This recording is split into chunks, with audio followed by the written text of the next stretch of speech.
Good evening, everyone. Happy New Year. Happy New Year. Happy New Year. I Happy will New kick Year. us off with the roll call. So let's start with Jim Durham, Present. Abdel Rahman El Nubi, Present. Arish Gahar. I'm here. Arish, can you pronounce your last name for me one more time, please? I do try to get that correct, and I don't think I did. It's Gudger, so sort of like fudger, drudger, trudger, sludger, a lot of unappealing sounding words. Thank you. Yvette, Yvette Zhang, I'm so sorry, everyone. Yvette Zhang, Here. Jason Kunick, Here. James Maslenka, Here. Matthew McManus. I'm here. Thank you. Bonnie was not able to join us this evening. She is excused. Sandy Sainer.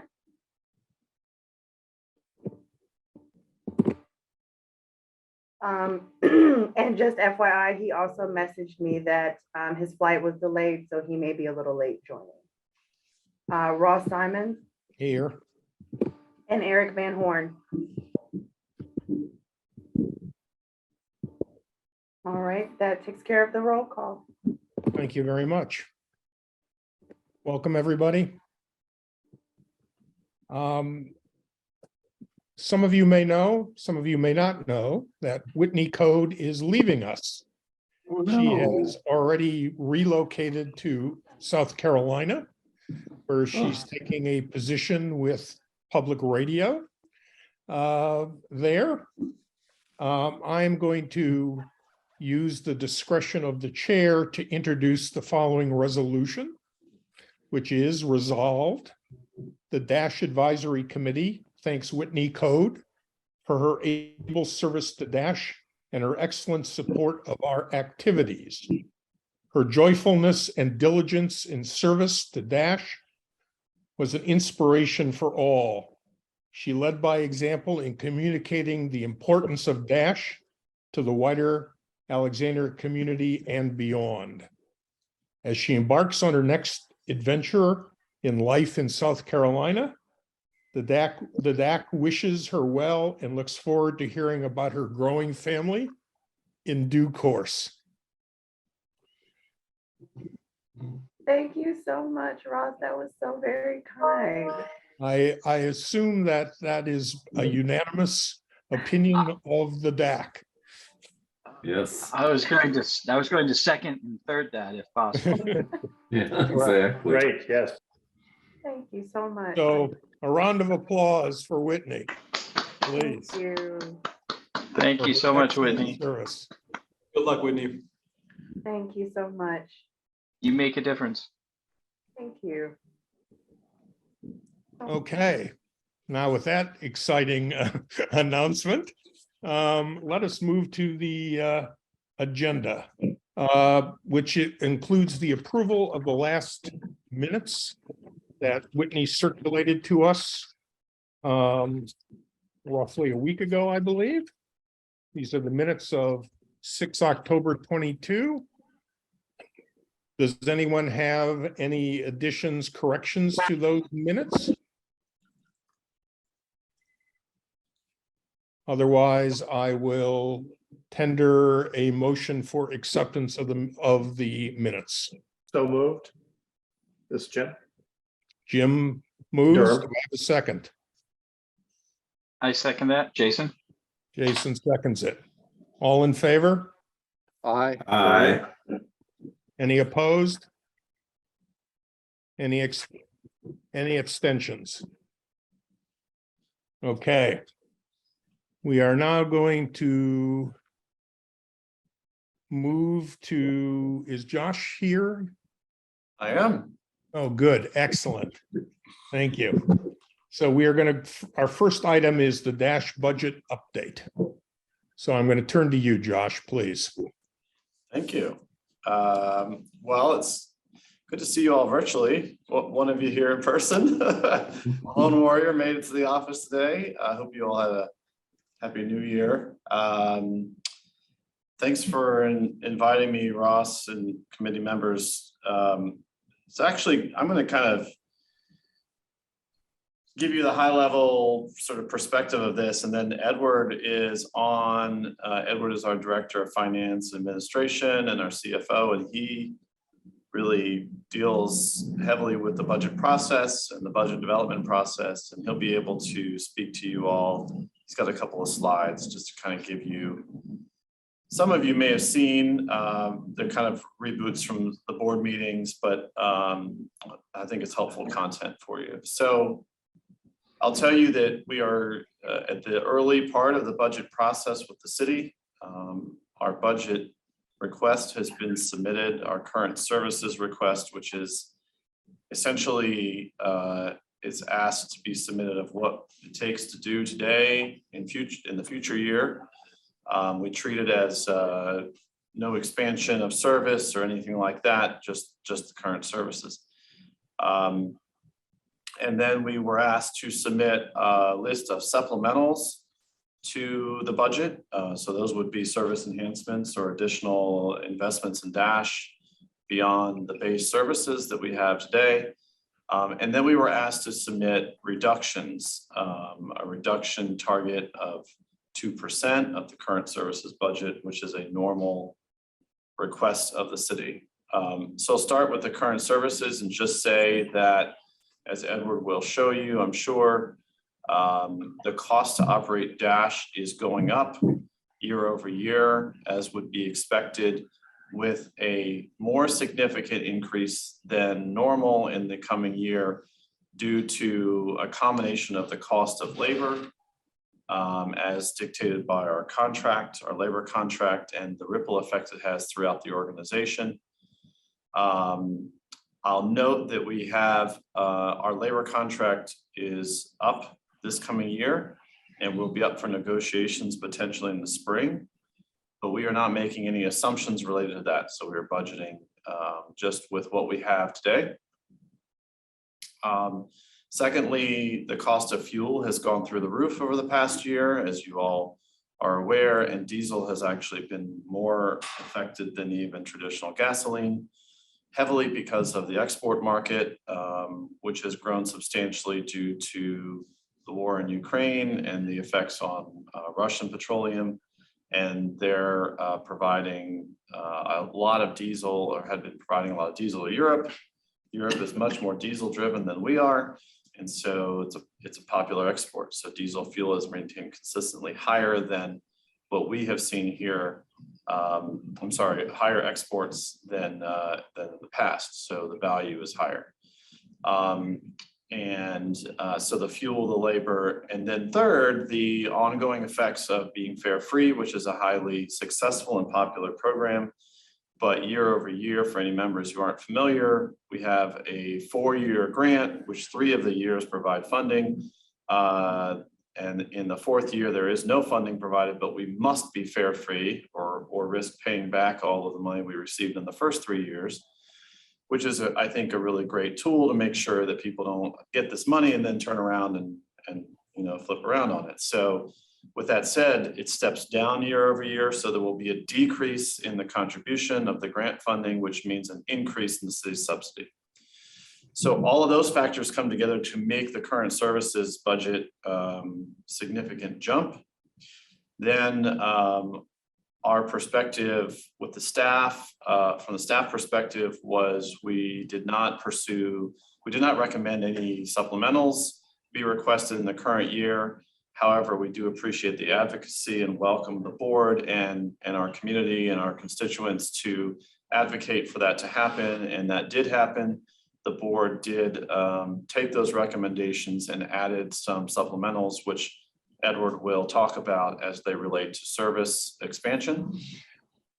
So to be clear, as a general manager, I fully support the service expansion and the supplementals, and would love to see us do them. I did not recommend them from a staff perspective, largely because of the fiscal impact of current services.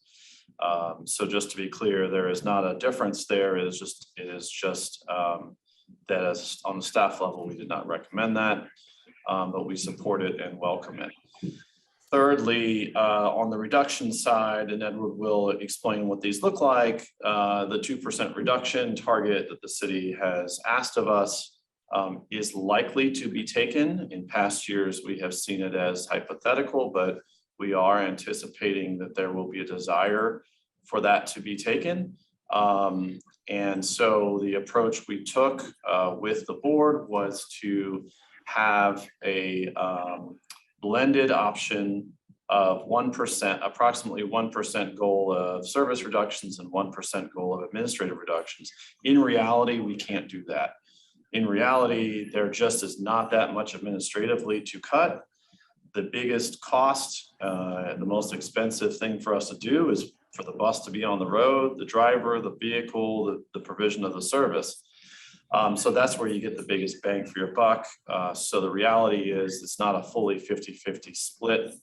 And Edward will of course highlight that, but I will say that we proposed, or we put forth two other scenarios, one of which is a fully service cut approach, and one of which is as much of an administrative cut as possible to get to a point where we meet the reduction target. Reality is we cannot meet the reduction target strictly with administrative reductions without having layoffs. And layoffs are not an option in reductions. I would never put that forth as an option in a reduction. So the maintaining of jobs and employment is a priority as was instructed by the city manager's office. The last thing I'll say, then I'll kick it over to Edward, and I will stick around through Edward's comments and then answer any questions that Edward isn't able to respond to, is that this is a new city manager. This is his first full budget. He is taking a distinctly different approach to it than the previous city manager did. Frankly, the previous city manager came from a transit background, knew Dash, had served on the Dash board, pretty much did everything himself. So he understood what was coming in. He basically took our information, dealt with it, and managed it within the city process. The new manager has very much folded us into the city's generalized process. And that has had some learning, I would say some learning stresses on Edward to make sure that we can provide both the level of information they need, while at the same time making sure that city staff understand that Dash is not a city department. Our budget is governed by our board, it is set by our board, and the decisions about what is and isn't in our budget is made by the board. Ultimately, the city only decides the total subsidy that is provided to Dash.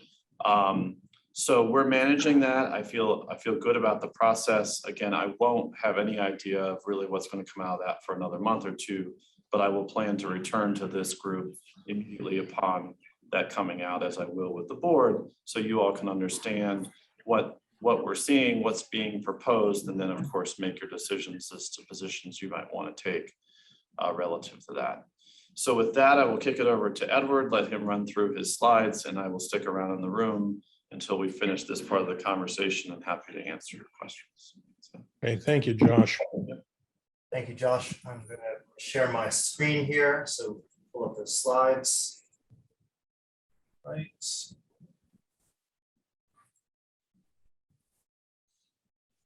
All right. So as Josh has mentioned, this is the general current services budget. The increase from FY23 to FY24 is just over 3.5 million. That is a 12.5% increase, bringing the total budget for FY24 to 31,941,842. As was mentioned, the major drivers of this are the regular compensation increases. That accounts for about 1.9 million increase in cost. That does not include the any assumptions made on the upcoming CBA negotiations, but rather just includes the standard wage increases based on the current CBA scale as it exists now.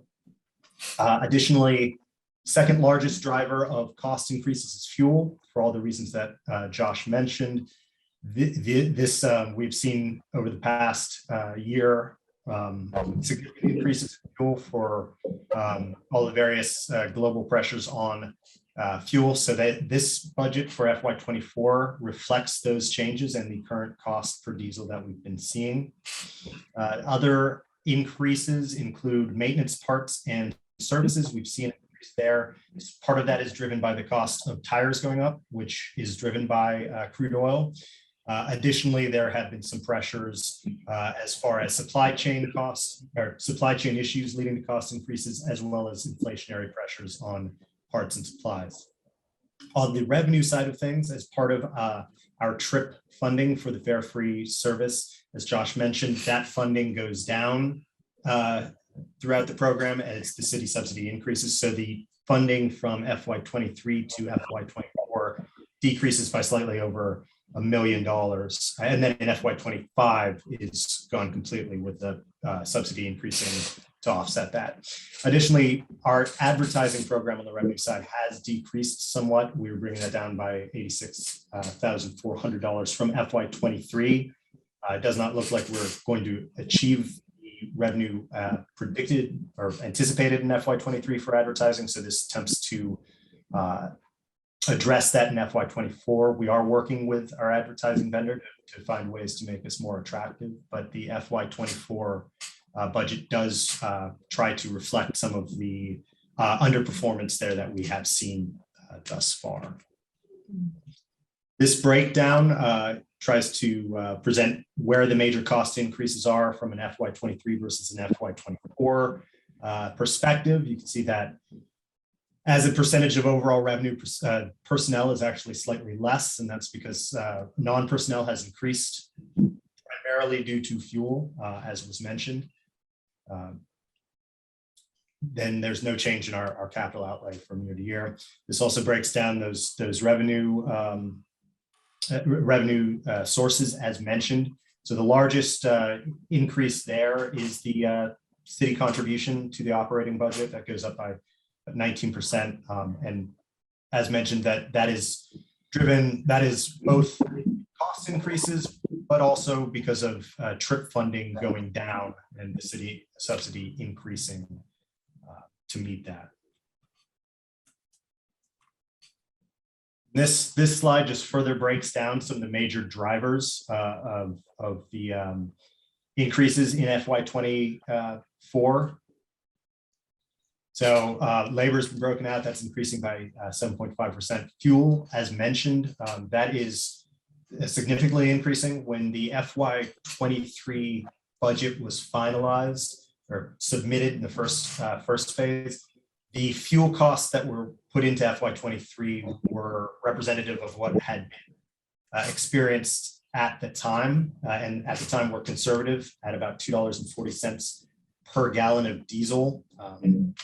Obviously, the FY23 budget, as we are going through the year, we've been reflecting fuel costs closer to $4 per gallon. And so the FY24 budget attempts to correct for that and address what we've been seeing as the true fuel costs. And then this also breaks down those revenue source changes as was mentioned on the previous slide. Then, as Josh mentioned, we did have 4 supplementals approved by the board, but the staff is not recommending those just because of the budget constraints and the large increase from FY23 to FY24. So I don't have a slide to address those directly, but I do want to present the reduction scenario because, as Josh mentioned, every indication is that the city manager may indeed take the reduction recommendations that have been put forward. So with the goal of this trying to be an even split between service cuts and administrative cuts, as Josh mentioned, there's just not a lot that we can do administratively. So the true breakdown is about 31% administrative, 69% service cuts as far as the overall reductions put forward. So the largest reductions are those two service reductions to lines 104 and 102, essentially taking those from every 30 minutes to every 60 minutes on those peak services. Those are both weekday services. The administrative cuts that were put forward, it eliminate one vacant position that we've not been hiring for. That is a grants and federal compliance coordinator. That was a position that we had put into the budget for FY23, but as I mentioned, we've not been hiring for that. That's been an on-hold position, so we are removing that from the FY24 budget. There are also smaller administrative reductions to employee recognition programs. Training and travel are reduced for non-operations staff. And then we also identified that legal services could be reduced. And so we're reducing that by about 1/4. And that is primarily based on our past experience in negotiating labor negotiations that will be coming up. We identified that as an area that we could reduce based on staff experience with previous negotiations. So breaking that down a little further, the kind of to give you an idea of what those administrative cuts really mean as a dollar basis. So essentially the non-operator training and travel that's being constrained goes down from about 870 per employee to 575. Employee recognition, which includes picnics, holiday gifts, luncheons, and other recognition opportunities.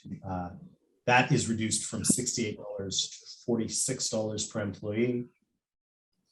And then those two service reductions, the main impacts of those are longer wait times on 104 for the passengers in Park Fairfax, and there's about 8,000 fewer anticipated boardings per year as a consequence of that.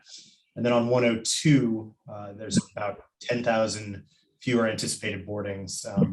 And this does have some equity impacts on this line, as 51% of residents within the quarter mile are minority riders. So with that, I will open it up to questions that the committee may have. Questions for, go ahead, Yvette, please. I'm just curious if we have any central plugs at the dash level for these, potential reductions that may occur.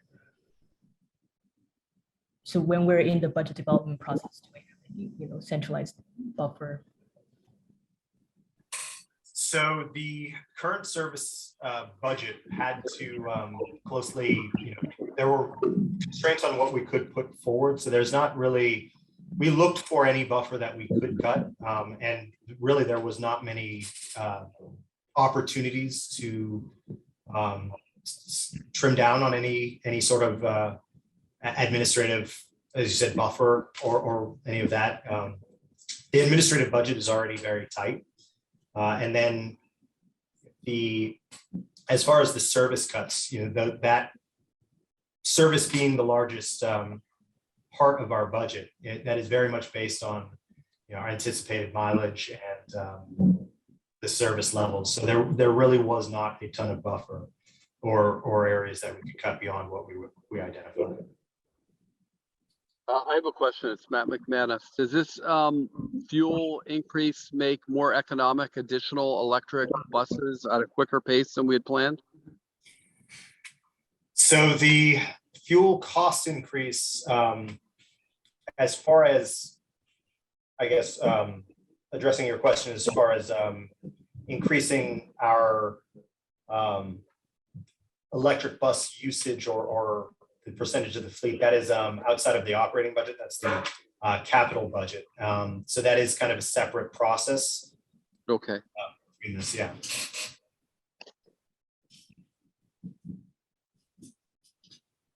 I'm just curious as to with the anticipated collective bargaining agreement renegotiation or that entire process. I know you kind of mentioned at the top that doesn't factor into the compensation increase. I was curious if there has been any indication of where that may go and whether scenario one will will work depending on where, I guess, you all anticipate what the outcome of the collective bargaining process looks like, just based on any early indications from the group. So I will say, just from a current services budget perspective, the guidance was to go in without making any, anticipation, any assumptions on the anticipated negotiations. So the guidance that we got as far as the reduction target of 2% is separate from that. That is that, knowing that the negotiations will happen separate from this and that this budget was not intended to reflect that. I think those are two separate items. As far as indications of what I guess a percentage increase may be, we really, we're not making any assumptions. I don't think we really have any real anticipation other than obviously the things are going to increase. I could add to that and say that, two possible things will happen with negotiations. Depending on the timing of them, we anticipate they will be sometime in the spring. My past experience is that they tend to go out longer than you originally anticipate. The current contract expires June 30. So the current contract expires at the end of the current fiscal year. A new contract would conceivably go into effect July 1, but by that time, the budget's already been set. Mm-hmm. So it will be a negotiating table item to sort out when it is possible to put the new contract into place. Okay. And that will be dependent upon what does the new contract look like and what is the capacity to fund it. Because frankly, the city's budget will be fully done by then, Mm-hmm. right? And it will be in effect July 1. And if negotiations go into the fall, which is certainly quite possible, then you would be looking at a retroactive implementation of the contract. So a lot of assumptions that we're just leaving completely out of this. Mm-hmm. Okay. From a magnitude perspective, though, one might anticipate that you can look at historical over the past 4 years of Dash's changes to get a sense of what that might look like, but there's no way to say for sure. Okay. No, thanks to both of you guys. This is Jason. Of the 2% cut, if we were to be not fare free tomorrow, what percentage of that 2% would the fares actually cover? So, obviously we can't be not fare free tomorrow, just, because of the trip funding and everything else. In the past, fares have historically been about 4 million or so. That's kind of the average, and the look based on past ridership. But again, that's kind of neither here nor there, just because of trip funding and then all of the costs of re-implementing fares. It's kind of a much larger lift than just there's the 7.1 million that we have to pay back as far as trip. There's all of the costs of re-implementing all of the fare boxes, which are now outdated, which is several million. And then there's also the cost of maintaining fares. There's the bank costs that go into that, the mobile app costs, the ticketing costs, that goes into several $100,000 a year as well. So it's kind of these reductions wouldn't necessarily, it's kind of a separate topic from that, I suppose. Yeah, well, the reason why I bring it up is that, I remember the original debate not too long ago when we were debating, going fare free, and we were leaving the boxes in place, so that we wouldn't have the expense to remove them. So they're still in place. I ride the buses nearly daily, so I see them. They have the red plastic bags over them. And I understand that there's infrastructure and maintenance. You have to take care of the cash and do things with that. I realize that. But I don't think we were losing money by taking in money. I guess that's here's where I'm going with that is couple of years ago when we debated this, it was temporary, but we didn't want to use the word temporary or test or beta.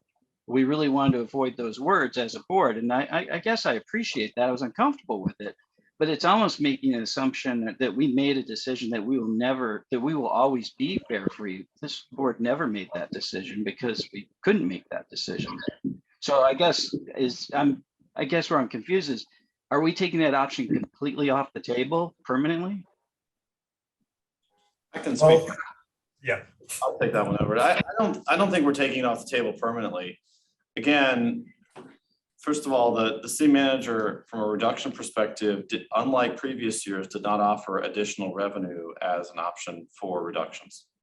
So a couple of things. The reductions process is not a public process typically. It's only public with Dash because Dash is a separate entity. The city has had to do this throughout the entire city, and none of it is public. So no idea what any other department in the city might be proposing, right? This is an activity that is typically part of the city's internal process. And only when the manager's budget is published are these things typically advertised, at which point there is then the public input process associated with the budget itself, under which any reductions in sort of services or cuts or efficiencies, as one might call them, are incorporated.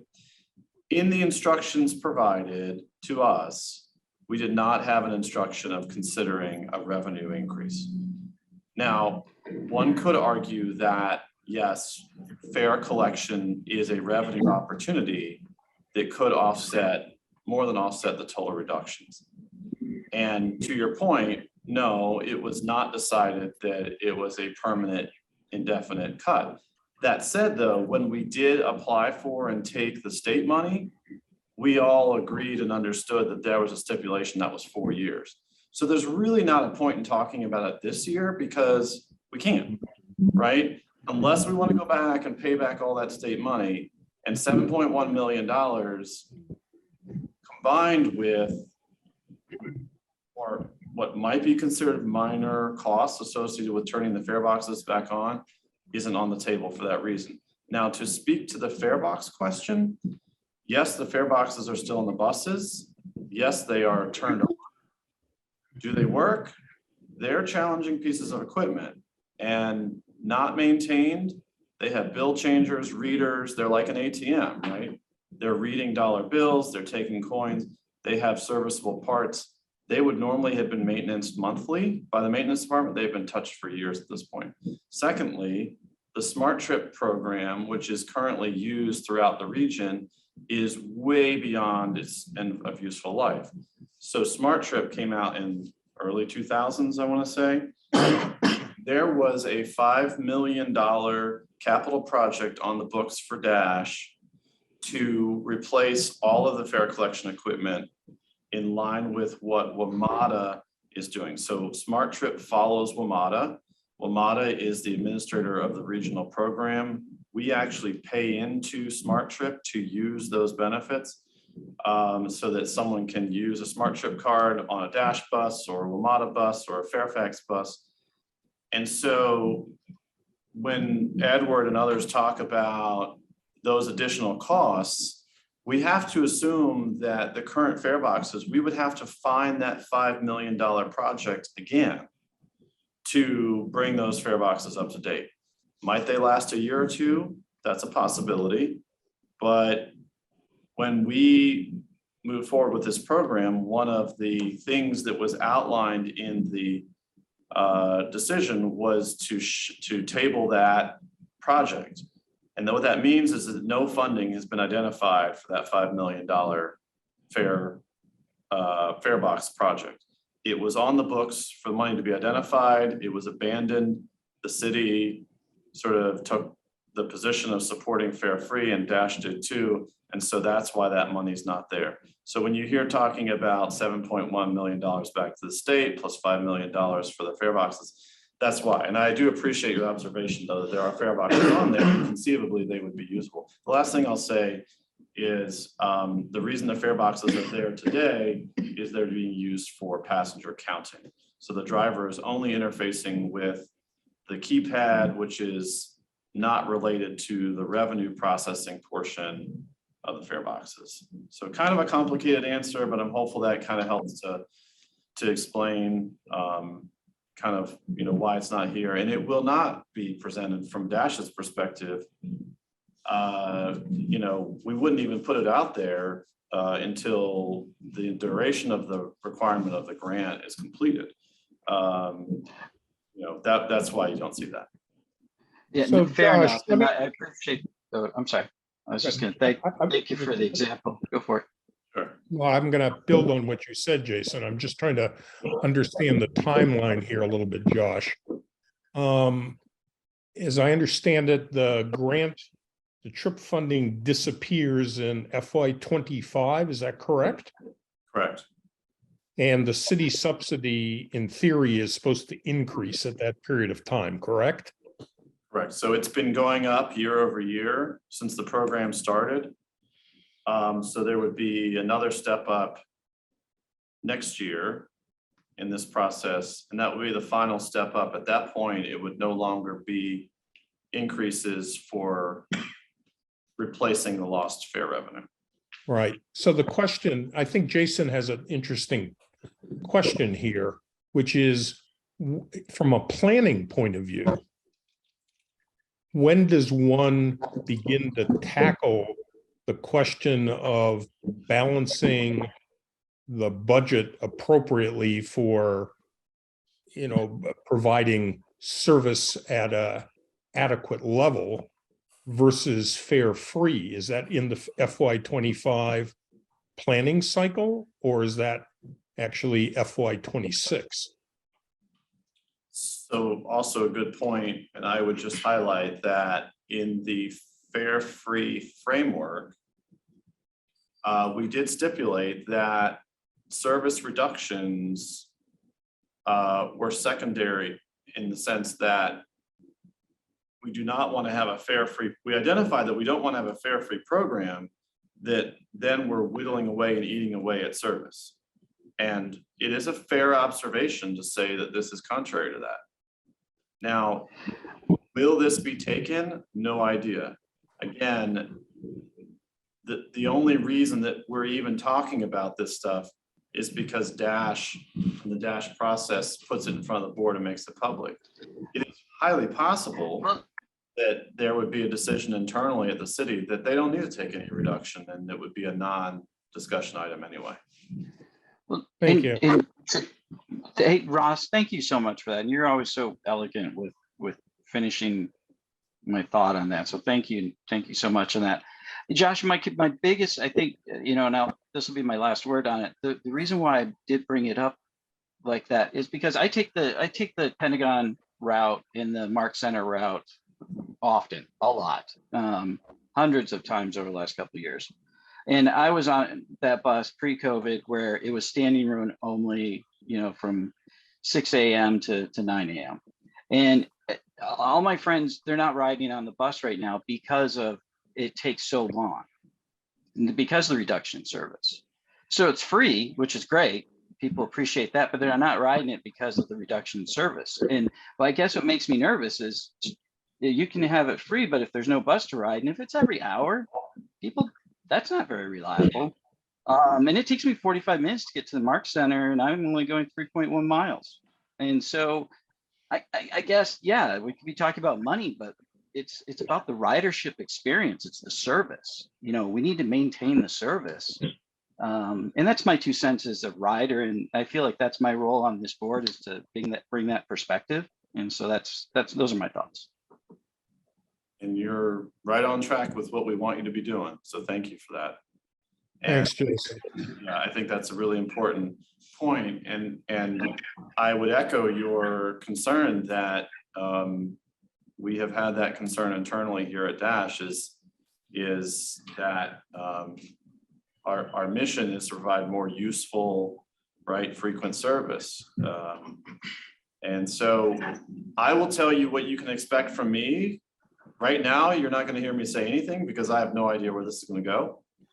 Once it's done, the city manager's budget comes out, the biggest thing I'm going to be emphasizing is you've got to do what we do today. Do not do anything less.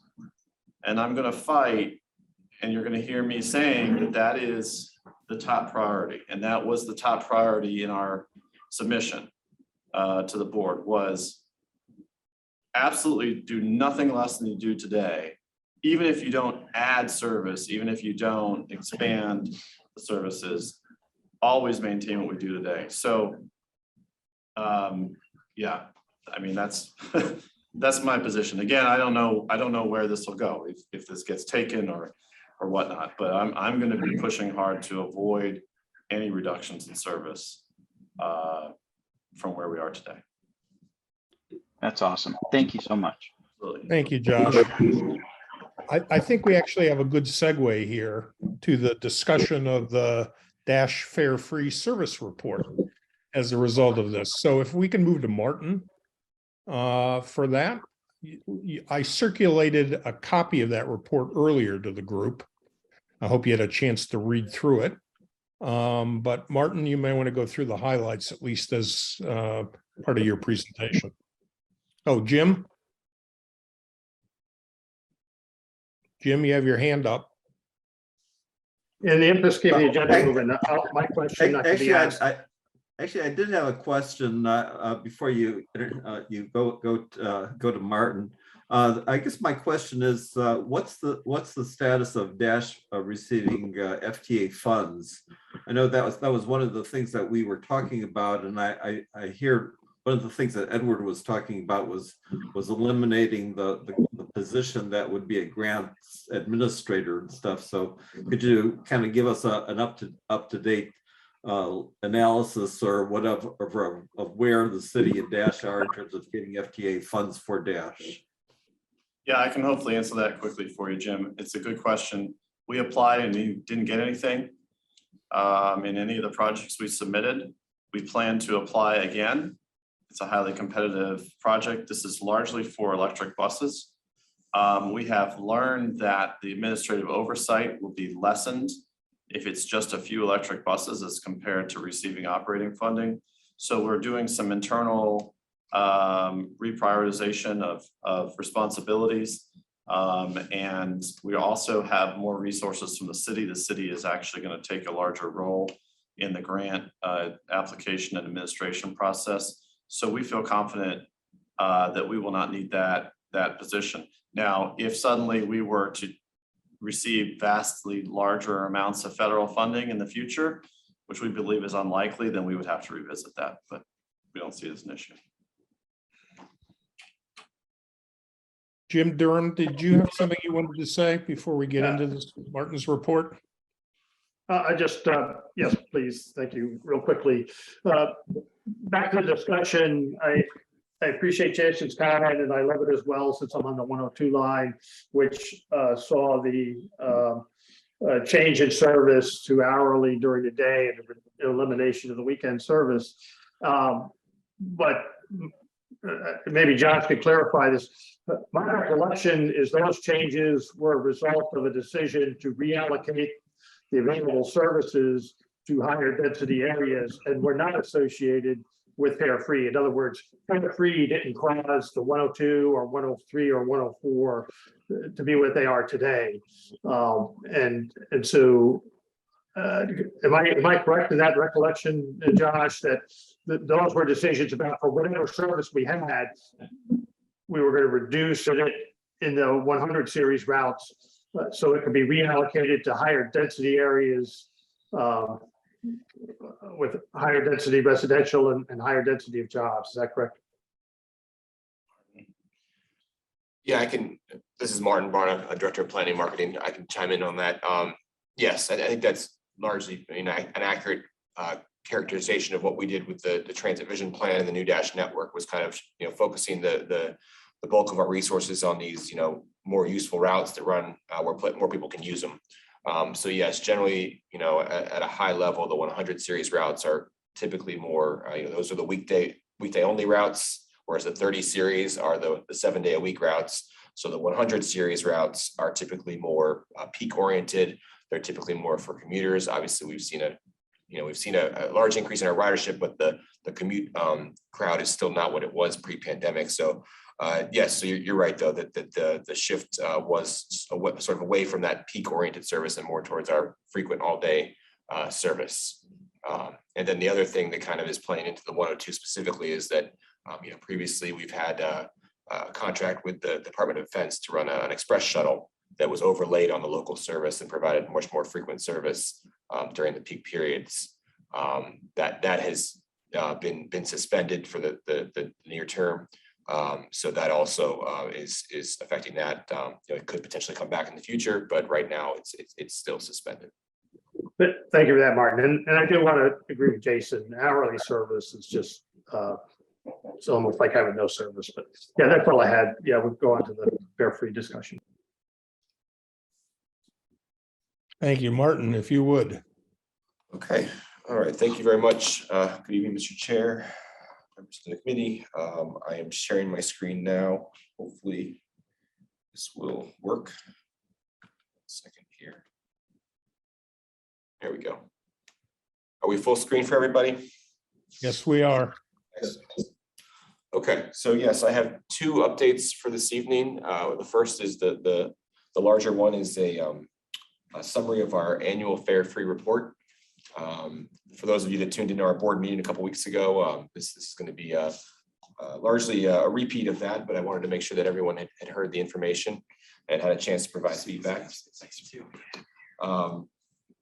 So just for background, as most of us know, we transitioned to fare free back in September of 2021, which was at the same time that we launched our new Dash network.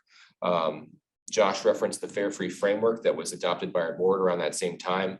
One of the requirements of that fare free framework policy was that we do an annual review of the program to make sure that it's on track with what the goals of the program are and what it is intended to do. If there's any issues or challenges with the program, we want to highlight those and see if we can improve the program in any way. So that's kind of what we're trying to do here. There were four main performance metrics that we looked at as part of this report. The main one being ridership. We wanted to draw more people to Dash, more people to our new bus service, new network, but also customer feedback, operator feedback, and then of course the budget or fiscal impact of the program, which Edward has kind of talked about as well. Ridership, I think we've talked about it before with this group, but ridership has been, we've seen tremendous ridership results in the first year. I can't remember, I guess we last talked in, I guess it was September, October, but we've continued to see incredible growth. We saw 380,000 boardings in September of 2022, and that was the most we've seen in a single month in over 7 years. So really historic ridership growth in the first 12 months of the program. Our average daily ridership has doubled weekdays, Saturdays, Sundays across the board since, from before the network and the free fares were launched.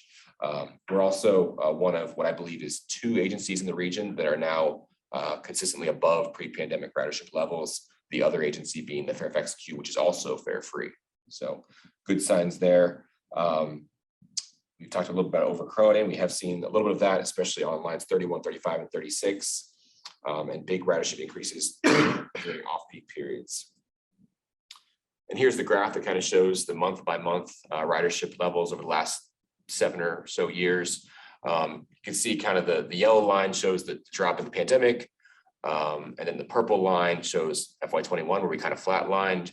And then the green line was last fiscal year where we introduced the new network and free fares in September. And you can see we trended upwards, had a drop for Omicron, but then kept going upwards. And then the red line is FY23, the current fiscal year. And you can see that we're trending above what we've been in the last 6 or 7 years. Even as we go into our kind of seasonal dip in November and December, we're still well above where we were back in 2017, 2018, et cetera. So really, really positive ridership signs there. In terms of customer feedback, we did conduct a customer survey, largely for a number of reasons, but one of the main ones was to figure out, more people are riding, what's contributing to that. So what we found during our survey, which was conducted back in August, was that over 70% of riders said that they're riding Dash more because it's free to ride. And actually, when you broke that up by low income riders, it was actually higher as 80%. So a good sign there that the program is benefiting some of the lower income riders that it was intended to help. I thought it was really interesting. 22% of the riders reported that they started using Dash in the last year. So 1 in every 5 Dash riders is a new rider that has started riding since free fares and the new network. So really, really interesting there. And you can see the top factors of frequency and free fares. And that's a common thread we've seen in terms of what's contributed to ridership increases. It's really the frequency, improved frequency of the new network, and free fares are kind of one and 2 in the rankings. Major improvements in perception of Dash service across the board. But we have seen some concerns, as we've mentioned, of overcrowding, and some with feelings of safety and comfort while on board Dash buses. We asked respondents to agree or disagree with a couple statements. This is I use Dash more often now than I have before because it's free to ride. You see over 70% agreed or strongly agree with that. In terms of free fares over improving the perception of Dash, about 2/3 agreed that they have improved their perception of Dash. Couple more. These are some of the potentially more negative aspects of free fares. My bus is sometimes too crowded because it's free to ride. So about a third of riders agreed with that, whereas over 45% disagree. A negative impact on my feelings of comfort and safety while riding Dash. Again, most people disagreed. Over 50% disagreed, but we did have about 30% that said, yeah, I agree that sometimes free fares are potentially contributing to negative feelings of comfort or safety. And we think that could be attributed to some of the crowding. Perhaps there's kind of just a general angst of post-COVID and being in confined spaces with more people. But there's also been an uptick in customer incidents, and I'll talk about that briefly as well. Can I just jump in on one thing? Just back on that last one. So when you looked at the survey results, I think it was 850 plus respondents, right? And by the way, thanks Ross for circulating this document ahead of time. Just curious, was there? I imagine that on these 2 particular questions, there was a skew for certain lines, or was it actually pretty evenly distributed when we looked at those survey results? Actually, that's not something that we've looked at specifically. Okay. We did. I think we did break this down by income. We broke this down by gender. I was curious to see if there was an increased feeling of discomfort or not being safe among women. And we did not find that was a statistically significant difference. But in terms of route by route, that's not something we've looked at, but that would be interesting. And I think we'll take a look at that. Yeah, it would be. I mean, I think Jason's comments, really got it in my head that it's probably a disproportionate impact on certain lines. So it would be interesting in the future maybe to get these results also broken down by line. But anyway.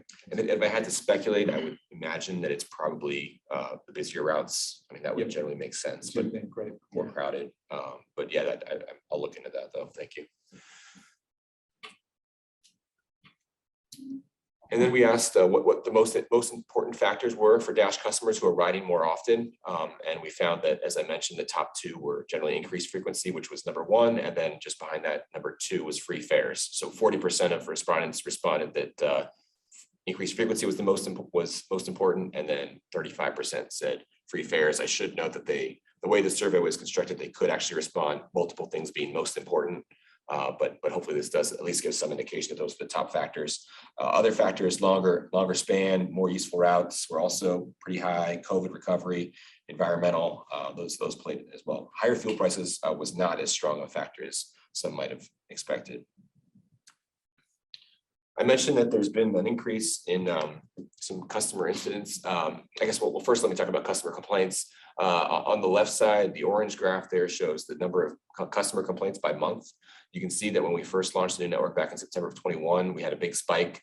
I think people were getting used to the new network, and of course, there were a lot of changes. So certainly we expected to hear some complaints about that, but that did level off after a couple months. And you can see that we're back down to normal levels of complaints throughout the last 8 to 10 months. The number of incidents by month, you can see here. I think this was actually the number of incidents involving unruly or disruptive passengers, some maybe intoxicated passengers. You can see the tracking of this by month to month. It has gone up since free fares were introduced. However, we expect that a lot of that has to do with just the crowding and the higher ridership. And that is partially borne out by the second graph, the red graph in the bottom right, that characterizes those passenger incidents per 100K boarding. So it kind of normalizes it against the ridership. And you can see that it does flatten out a little bit and seems like it's relatively flat, especially if you were to remove the first couple months on the left side of the graph. So hopefully that's something that's not going to continue to be a problem, but we are working, our training department, our safety department are working with operators to give them the tools and skills that they need to handle those types of situations. Of course, they know that they can call the supervisor to help them, but we are seeing at least some incidents of those types of situations where passengers are being disruptive. Operator feedback, we've conducted a few operator satisfaction surveys. We did one before the free fares and new network, and then one about 6 months afterwards. What we've heard that is generally positive feedback. Overall job satisfaction has gone up. Perceived safety has gone up by a little bit. As we mentioned, there has been a slight increase in the perception of interaction with customers. I think there's about there was a question, let me see right here. It says, the second question there says most interactions with customers are positive. Before the free fare is 94% agreed. After the free fare is 89% agreed. So it went down a little bit. But otherwise, I think it was generally positive. Overall, operators believe that management has their back and they're satisfied with their job at Dash. Then lastly, the budgetary impact. Edward talked a little about this, but we have received a large amount of grant funding to the state and also an increase in our city subsidy to help offset the lost revenues from this program. So that's really helped out quite a bit. We've also been able to realize some cost savings from no longer having a cash collection contract, not having to have the Brinks trucks coming by every couple of days. We're able to discontinue our Dash Bus app, able to reduce labor for fare box maintenance. And as we remove our fare boxes, we'll be able to reduce our smart trip contribution as well. And as Josh mentioned, we had a big capital project to replace our fare boxes that is no longer needed at this point. So those have been a largely positive fiscal impact based on those factors. So just to wrap it up here, I think the Fare Free program so far has achieved its main goal, which was increasing ridership, promoting the new network, and helping low-income riders. We've seen historic ridership growth and good customer feedback. I think positive feedback from operators with a few, exceptions for some of the incidents with passengers. And I think that our fiscal, our overview, our fiscal picture has shown that, with the grant awards and other cost savings, we were able to offset a lot of the budget impact for at least for FY22 and most of FY23. So that's all I have for free fares. Happy to take any questions or comments. Hey, Martin, this is Paul. I just have a few questions as you read it through. So for the demographic piece, I'm curious to see, do you have other breakdown besides gender and income level? And I'm also want to get a sense of how many respondents choose not to respond in these categories. And also, as I run through the report, I noticed that there's a graph that shows FY23's projected ridership. Can you walk us through how you arrive at that number? Sure, and thank you for the questions. So I guess I'll work backwards. The projection for FY23 was based on how we've trended in the first, I think we used the first 4 months of FY23, so July through October, and just kind of extrapolating that for the rest of the fiscal year, and that would put us just over 4 million boardings, which was back where we were before the pandemic, well above back where we were back in 2017-ish. So that was how we did that. And then in terms of the demographic breakdown, we did share the results of the customer survey. We did the customer survey back in August. I think we shared the results with the board back in September or might have been October. So we do have a document that I can share with you all on that. I don't have the responses right off the top of my head, but I can share that with you. I'll send that to Ross after the meeting and make sure he distributes it. And I don't actually, the other question you asked about non-respondents, we would have to do an analysis on that to determine what we're not comfortable responding about income or ethnicity or any of that. I think largely we were able to get, I think there was a pretty good response rate from what I recall. Maybe not for income, but for most of the other categories there was. Yeah, that- Okay, thank you, Martin. Other questions? Otherwise, Martin, you can move on to the service planning update. Okay, great. And just one last note is that I guess Ross already sent this out to you guys, but we do have a fare free page where you can find this report as well. It's dashbus.com/free. So And sorry, just one thing for my edification. Sure. When we talk about the removal of fare boxes, right, Mhm. is the only benefit, I shouldn't say the only benefit, but is the primary goal to reduce that $65,000 annual payment to the Smart Trip, whatever it is, like that program, in the sense that, like, let's say we just left the fare boxes in the buses, and because I assume there's like costs associated with removing them, but if we just had them in, covered up, not operating, no maintenance required, would that matter? Is that the main point we would lose? We have to keep paying that $65,000. yes, so the $65,000 is mostly for the back end systems that WMATA and Smart Trip operate. So the reason that we have to keep those is because we're using the fare boxes for ridership data collection right now. Okay. So we've got our automated passenger sensors, which are above the doors. We're in the final stages of validating those. We're hoping that by the spring we'll be fully validated with the National Transit Database, so that we'll be able to use those. At that point, we'll be able to stop with the ridership data collection using the fare boxes. Okay. And that's at what point we would basically turn them off. And that would save us the $65,000 a year, whatever it ends up being for Smart Trip. The physically removing the fare boxes is not a huge expense. You know, that there's space considerations. The operator getting in and out would be a little easier. There's also some confusion. Maybe some people, see the fare box, they think that they need to pay a fare or something. So just removing that can be a little easier. It's not a requirement that we remove it, but it is, as Josh mentioned, they're very obsolete. Some of them are 20 years old. Mechanically, they're just breaking down. So it might just be logical to go ahead and remove them. I mean, once you remove them, if you came to you, we wouldn't want to, but you could reinstall the fare box. I don't think it would work, but you could. It's not like if you take it off, that's the end of the game. Okay, no, that's great. That makes a lot of sense. Thanks. Yeah. Okay, well, with that, I'll move on to my second item, which is just some general service updates. I think since we've last talked, we've had a couple things going on. First and foremost, we were able to implement our Line 30 improvements in late October, which were basically trip extensions for the Line 30 during peak periods, where it would, instead of stopping the Duke Street route, Line 30, instead of stopping at King Street, it was every other trip. All trips now go from Duke Street all the way into Old Town and around Braddock Road. So much better connectivity from Duke Street into Old Town. And we had some similar weekend improvements on the West End, where all trips now go to Van Dorn Metro instead of half the trips stopping at Landmark Mall.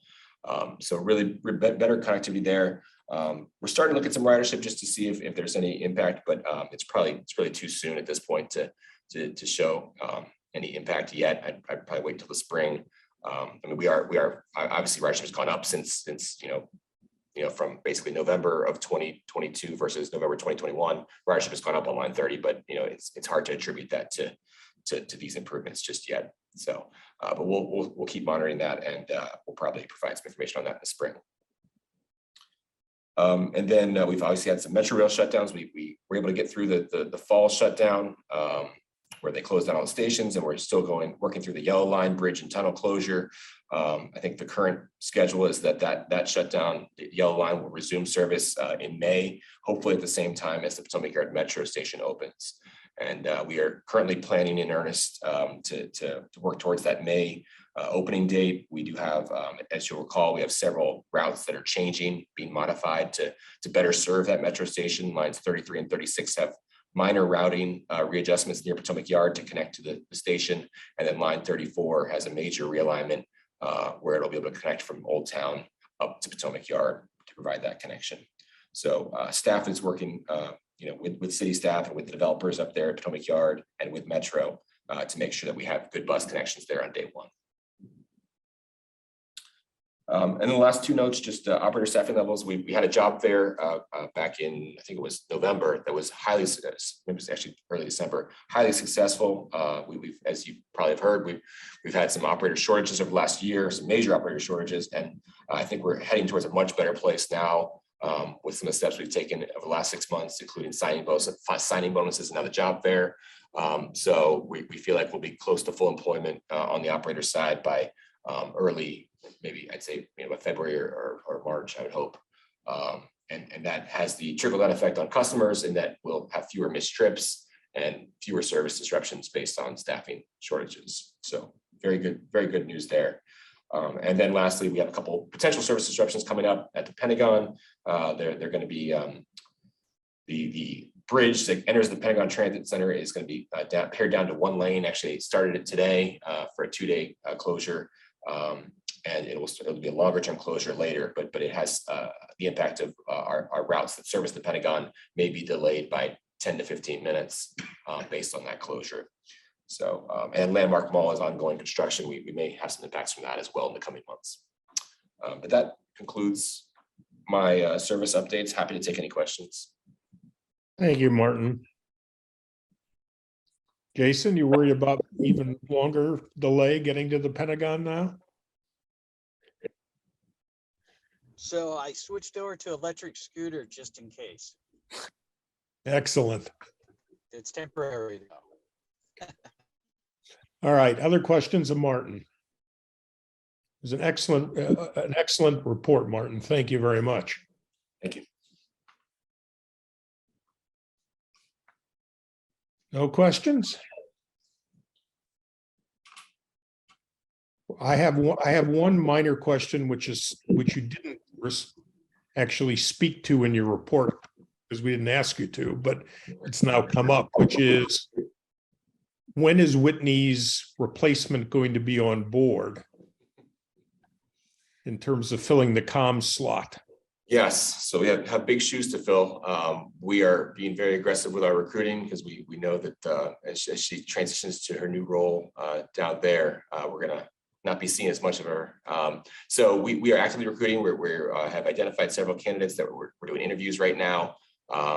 It's hard to say, but we're hopeful that, say a month from now, we would have identified a candidate. Hopefully they'd be starting about that time. Great, thank you so much. All right, hearing no other questions, I'm going to move on to the next item, which is our open forum amongst the committee, but we do have one item that really is a quick update on the Duke Street BRT. And both Jim, I think you had some slides, right, that you prepared? Yeah, Yvette, I'd like to give her comments first, and then I'll catch up with the slides. Okay, Yvette? Yeah, I could provide some updates since last time we spoke in October.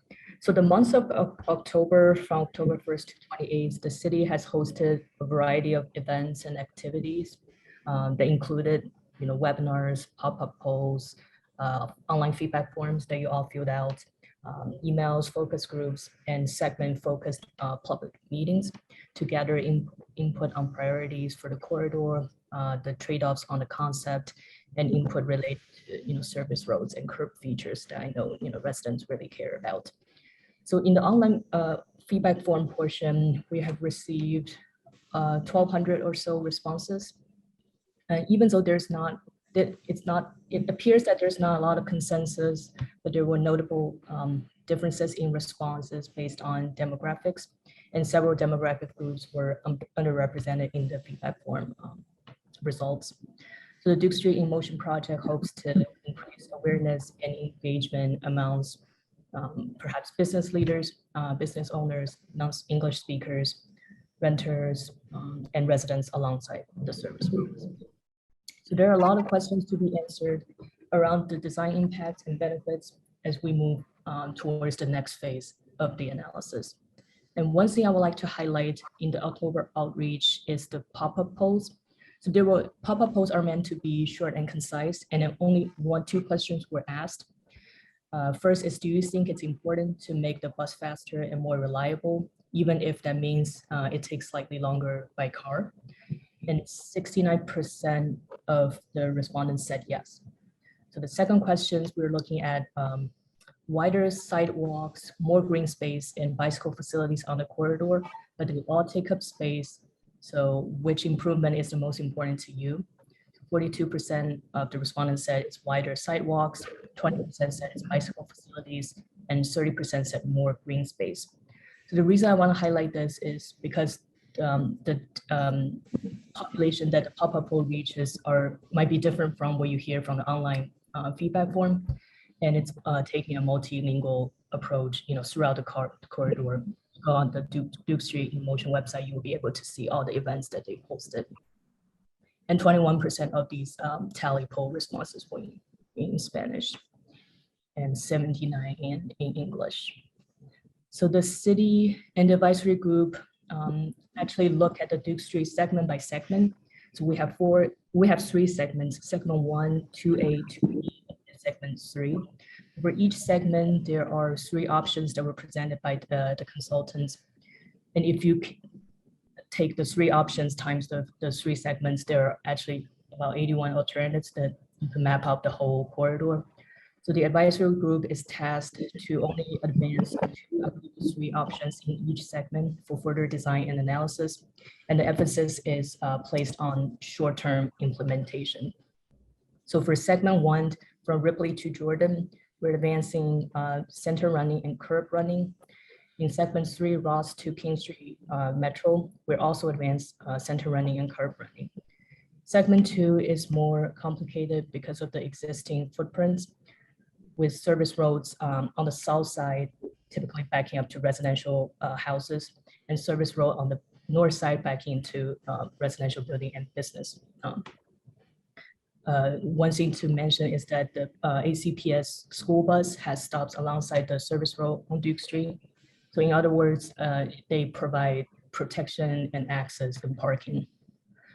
So if we were to opt for center running options in segment 2A and 2B, it would necessitate the road to be widened. Either you take a lot of space from one side of the road or taking a little bit of a space from both sides of the road. And during the October outreach, we've heard from the public who have voiced their concerns about losing the safety buffers. So with that in mind, with all of these in mind, the city staff and the advisory group members wanted to focus on what the 2A and 2B corridors are ready for now, with an asterisk of future improving the corridor for the long-term objectives. So as much as center running can be a good benchmark to analyze, maximize efficiency, as much as it could be a gold standard for buses. For the near term, I think the advisory group is more confident moving forward with what can be realistically achieved. So for 2A from Jordan to Wheeler, we're advancing hybrid and mixed traffic. And from 2B from Wheeler to Ross, we're advancing bidirectional and mixed traffic. And we're all in agreement that they should be considered, the center running will be considered for long-term development. So I will pause here. I know that Jim has prepared some slides to further expound on this. Thank you, Yvette. Jim. Thank you, Yvette. Whitney, if you could bring up the slides. Thank you.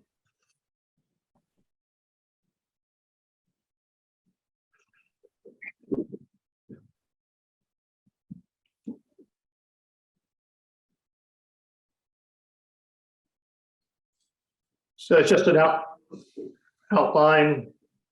I wanted to just revisit a couple of things in the advisory group charter, and thanks Yvette for serving on the advisory group, a little bit of background on the project. Let me show you some of the outreach results that you talked about, and then we'll get to what's coming up and what the schedule is going forward. Next slide, please. These are just 3 excerpts from the advisory group charter. What's important in particular here is that the advisory group does have a responsibility to recommend the council to accept or reject the recommendations of the 2012 transit corridors feasibility. That 2012 study looked at what's the long-term plan and then recommended short-term implementation. So Well, that mentioned in the last meeting, focus on the near term. The advisory group is responsible for commenting on the long term because that's part of the 2012 plan, as I'll show. Next slide. Whitney, go ahead. There we go. I won't talk about every one of these elements, but I do want to focus on the 2012 feasibility study a little bit because, which I'll do on the next slide, because it's in the advisory group charter. But the other 2016 and 2020 marks here I want to mention because they are part of what's driving the bus, pardon the pun. But in 2020, the city received a $75 million grant for the 6-year program for this project. And so one of the constraints the city has, it's not really come up yet in the advisory group, is that they're trying to figure out what's the most we can do with 75 million, because that's how much money they have to implement. And that's part of what's driving the near-term focus of some of the advisory group's work. Next slide, please. Back to the 2012. I know it's difficult to look at the top section, but I put in a text words from the recommendations of 2012 feasibility plan, which basically talked about phasing, that there would be a transit way with dedicated transit lanes in the 6-lane sections. And those are between Landmark Ball and Jordan and between Roth and Diagonal. And that in the near term, transit would operate in mixed flow. And then it talks about subsequent to that, there should be, and at the time, as Jim had mentioned before, there was discussion of a reversible lane in this midsection, and I'll talk about that in a minute. But back to the 1A near-term solution, although it's maybe hard to read, the figure label alternative 1A says curb running. So in 2012, the advisory group recommended curb running, whereas the current advisory group is strongly looking at center running. And I think we discussed at our last meeting that there are significant advantages to center running. Center running gets the bus completely out of the traffic flow, whereas curb running, it's really a shared lane with cars that are turning right. And as most of us know, Duke Street, there's a lot of curb cuts and a lot of right turning vehicles. And so operating in a curb lane, I think it's going to prove to be a challenge. And but both options are being analyzed for both sections 1 and 3. Next slide, please. That talked about this, the importance of the pop-ups, because the pop-ups, as indicated in the pie chart here, the pop-up peli poles had over 20% of the people respond in non-English language. So much more representative than the online feedback form. And there are 410 responses. Next slide. And as she indicated, 69% of the talent poll responses that indicate support for making the buses faster and more reliable, even if it's a longer trips by car. Next slide. These are the 4 sections that Yvette talked about, depicted in the graphic. Landmark Mall to Jordan. And then section 2 has 2 components, but basically from Jordan to Roth.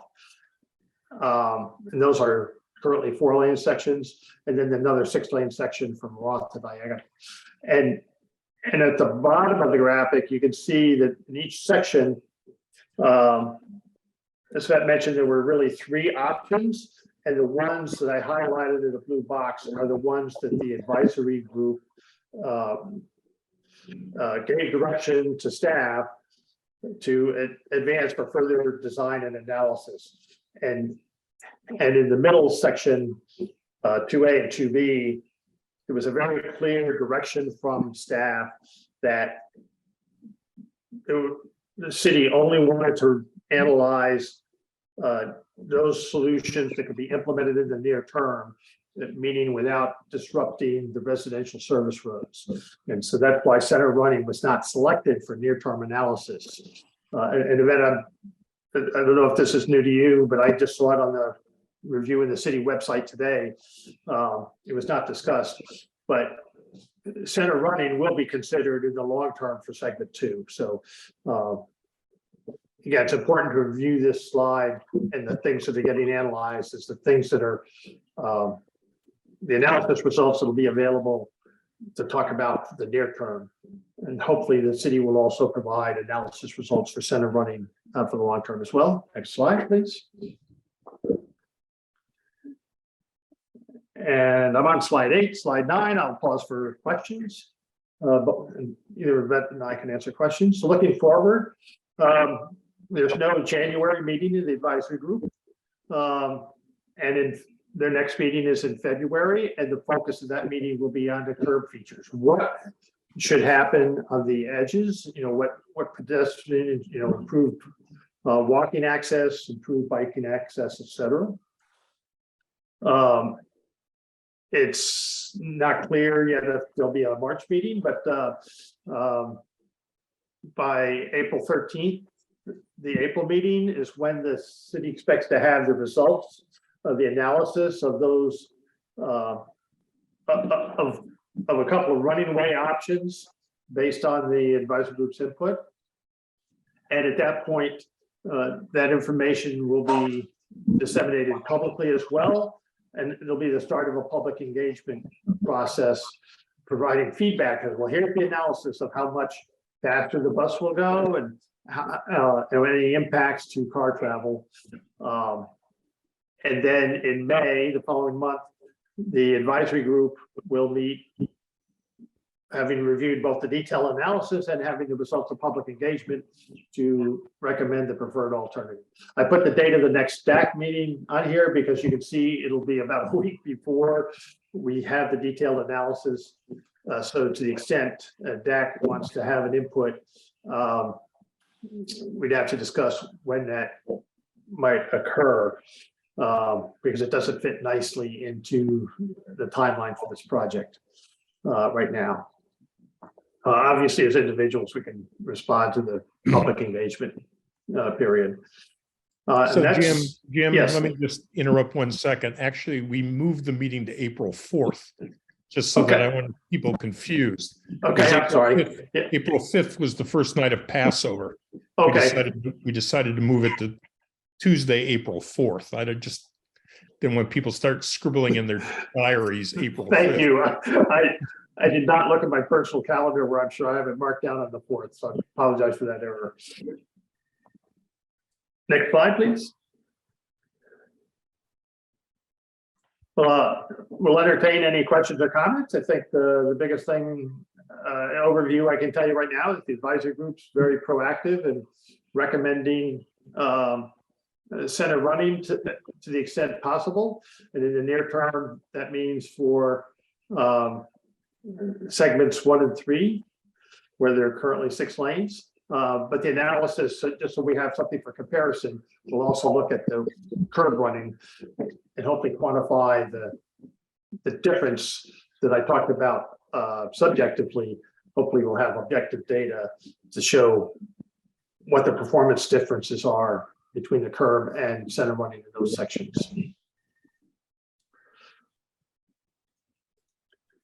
Beth, did I leave anything out? No, you covered. Thank you, Jim. Yeah, I will mention a backup slide. We don't need to go to it, but the dashboard did weigh in with a endorsement letter talking about the advantages of higher frequency, as this group has talked about the degree to which you increase frequency. And the only other thing that was discussed in December that I apologize I didn't bring a slide was the spacing of bus stops. Dash Route 30, I believe, currently spaces bus stops between 1/10 of a mile and 2/10 of a mile because it runs as essentially a local. But bus rapid transit typically runs at an interval of 3/4 of a mile, which means there would be about 5 stops between Landmark Mall and the advisory. The consultants and staff presented to the advisory group recommendation for about 11 stops. So something fewer than -30 has today, but almost twice as many as you would normally have with the BRT. So that the trade-off there is obviously higher throughput with fewer stops, but longer distance. But they looked hard at the walk shed and have kept the walk shed pretty much the same as the walk shed as Route 30 right now.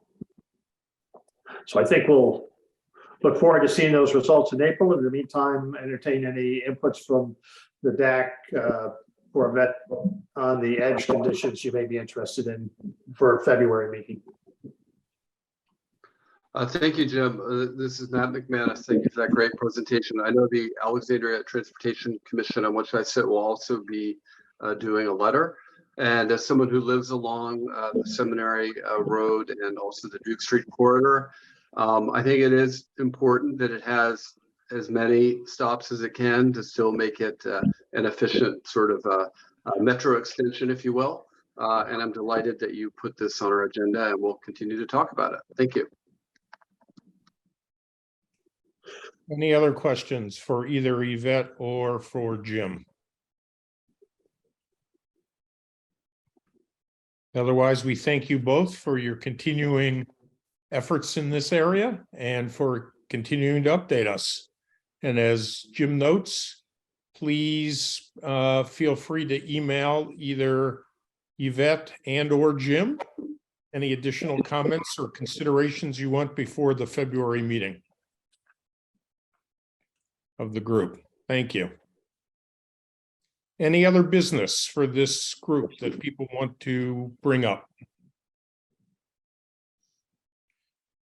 Russ, I just had one follow-up from the last meeting really quickly. I know when we were discussing at our last meeting, the updates to the bylaws, I don't remember the exact context, but there was some discussion about the fact that we're not a FOIA kind of group. And the thought process there was that sort of, I think what we're doing in these meetings is somewhat private or somewhat, within the committee. Personally, I'm totally fine with this, but I just wanted to call out for the whole group to make sure that everyone's on the same page. The meetings, as you know, are recorded and they are on YouTube. I don't think they get a lot of views. And again, I'm personally perfectly comfortable with that, but I do just want to make sure that everybody else on the committee is on the same page, that our discussions are public and on YouTube. So just something I wanted to note to make sure everyone is aware of and comfortable with. Thank you, Arish. That's very important. The principle, just to refresh people's memories here, is that Dash is a private company, even though it serves the city. And their lawyers have determined that while the Dash board of directors is subject to FOIA, the equivalent of FOIA, this committee, which advises the general manager and the staff, is considered a private concern. So that's the interpretation from their staff lawyer on this issue. And if I could, Ross, I just do want to interject quickly. Yes, that is accurate, but these meetings are public. So if there is a member of the public who is interested in joining and listening in, it is available to them. That is So correct. the meetings themselves are not private. The recordings, of course, yes, are public on YouTube, and the minutes are also public. Thank you. Appreciate that. Okay. The one final item I had on the agenda, if anyone else has anything else, please let me know, is for those members that were appointed in March 2021, your term expires in a few months. So the question becomes one of reappointment.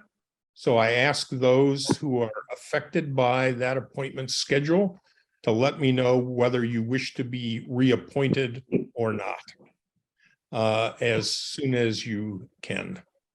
That way we can put up a additional slate of individuals as needed. Anything else that anybody else wants to bring up? Otherwise, I will tender a motion to adjourn the meeting.